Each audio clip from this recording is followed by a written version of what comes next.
Hi guys, welcome to my channel. I hope you're all well today. It's extremely windy in London, you can probably hear the wind.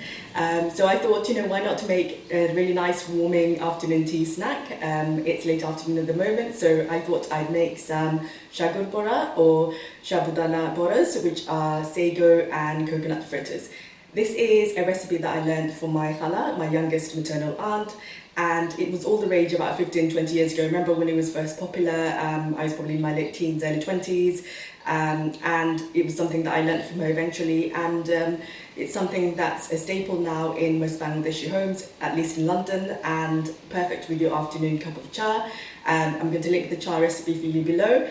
And it's literally ready in minutes minus the soaking time, and uses 3 ingredients apart from the oil that you fry it in, and a really delicious, tasty, crispy, sweet treat. So let's get started. So here's what we'll need for our sago and coconut fritters or Sagoo Boras. 150 grams of sago pearls or sago. I've got them raw here so you can see what they look like. So they're like tiny little pearls before they're soaked, but once they soak they will probably more than double in size. And I've got 50 grams of desiccated coconut. This is the fine version, but you can also use coarse.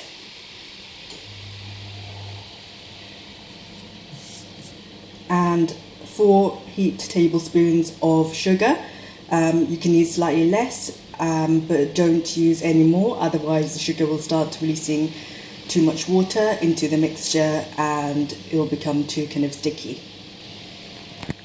And we'll also need some oil to deep fry, so about 2 to 3 inches of oil for a frying pan. So we're going to soak the sago pearls in cold water, so place them in a larger bowl because they will expand, and just cover the bowl with cold water, and we're going to leave them to soak for about 20 minutes. So the sago has been soaking for about 20 minutes or so. They've more than doubled in size. I've placed them into a large bowl, mixing bowl. We used this small bowl full, and look, they've more than doubled in size. So this is after just over 20 minutes of soaking. What we're going to do now is add desiccated coconut to this bowl, and then add the sugar.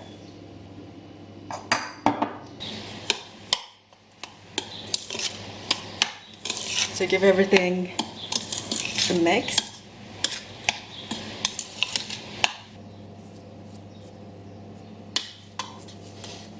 So get stuck in with your hand.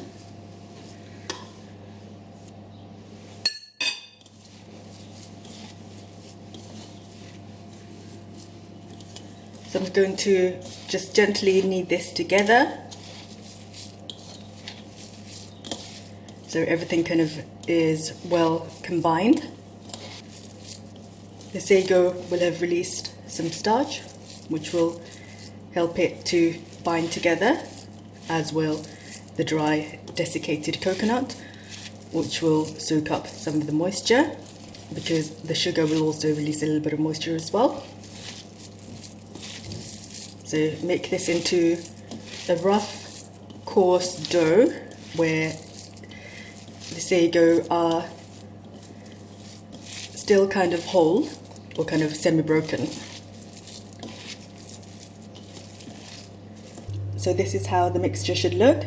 You can see they're kind of semi-broken, but you've got a nice kind of dough that if you do this, it stays together. So we're going to start making some round fritters. So take a golf ball size portion of the mixture and make it into a round, and then make it into kind of a flattened ball.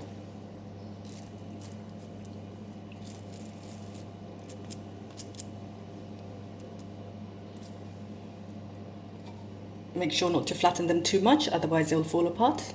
So there's the second one. This will give you about 20 or so fritters, maybe more.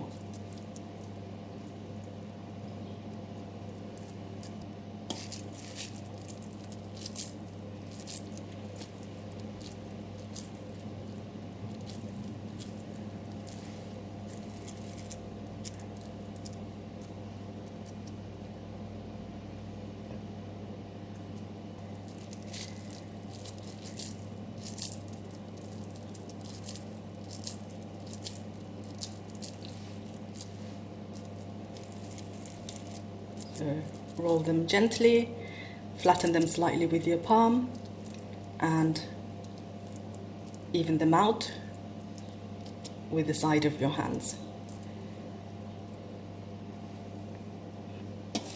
So the first batch of our boras are shaped and ready to be fried. You can see what they look like a little bit close up. So you can still see the sago balls in there. They haven't quite disintegrated, but you'll still see kind of little round bubbles on the surface. So now we're going to start frying them. So we've got about 1 inch of oil in height in this frying pan, and the heat is on medium. And once it heats up, which will take probably about a minute or so, you can start adding your boras. If you're not sure if the oil is ready, then just drop a little bit of the mixture into the pan and it should sizzle just very gently.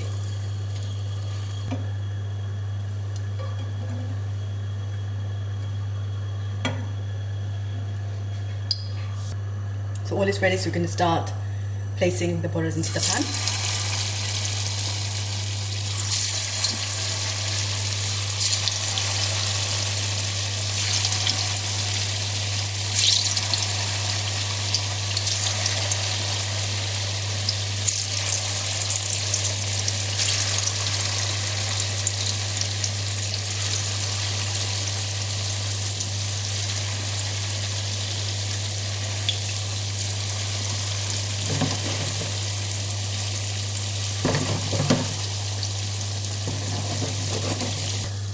So I've placed a dozen in the pan, so that's the first batch. And once they're all in the pan, we're going to cook them for about 3 minutes until golden brown. So about 1.5 minutes on each side over medium heat. So you can see they've slightly puffed up. They're not going to become too large. And it's only been about 30 seconds. So we're just going to cook them for another minute and then turn them over. So you may need to turn them over more than once, just to make sure they get an even colouring. So if you see they're kind of sticking together on the sides, then take a fork and a spatula and just gently pry them apart. So it's been 1.5 minutes, so I'm going to turn them over.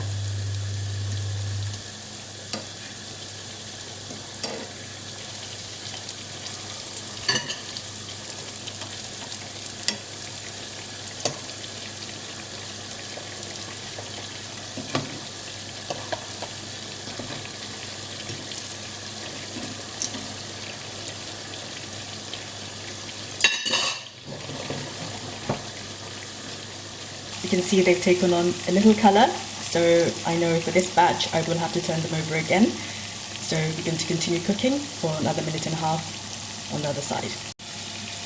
So these have been cooking for 3 minutes now. I've turned them over for the second time, so they've had 1.5 minutes on each side. They're almost done, so what I'm going to do is cook them for another 30 seconds or so on each side until they're a nice golden brown. Time for them to come out. So you can see they've turned a really nice golden. We'll drain them on the side of the pan and place them on kitchen paper.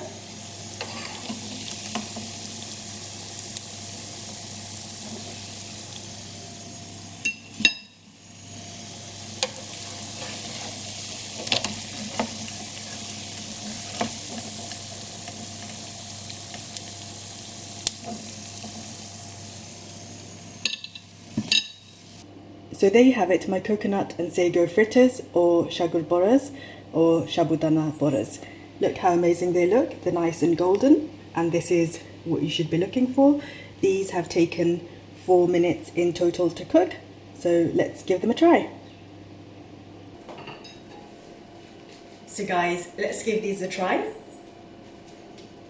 Let's go and take one and break it open.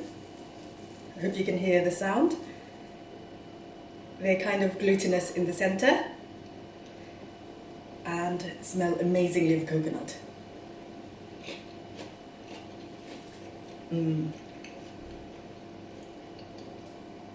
Just the right amount of sweetness, coconut, the soft sago, really delicious.